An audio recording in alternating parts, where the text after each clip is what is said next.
A lot of people are really focused on Medicaid reform. I know you've been almost totally focused on Medicaid reform.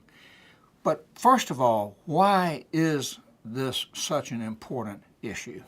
Well, first of all, it's become almost a third of our budget already, and every year that we go on, it eats up more and more of our budget.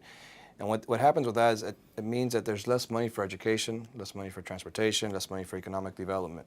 And we have to bring this to a stop. Unfortunately, the fraud in the system has been eating up a lot of that chunk of money.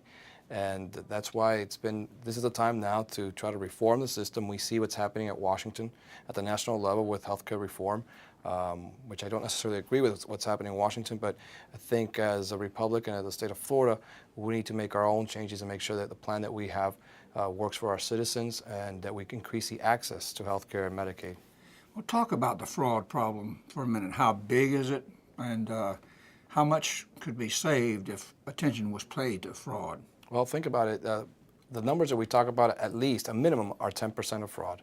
10% of our budget is filled with fraud. I've heard of numbers when I was in the House up to 17%. So that's a big chunk. That's of $22 billion. Yeah, that's a big chunk of change. That's about $2 billion that's going straight up to fraud. So if we can find a way to curtail the fraud, that's a lot more money we could reinvest in the system, making sure that people have more access to healthcare, and that's why we have to do it. And unfortunately, Steve, I live in a community that's been designated as the fraud capital of not only of Florida, but of the United States when it comes to Medicaid and Medicare fraud. And we can't continue to move on this way if we want to make sure that we ensure that the Floridians have access to quality health care.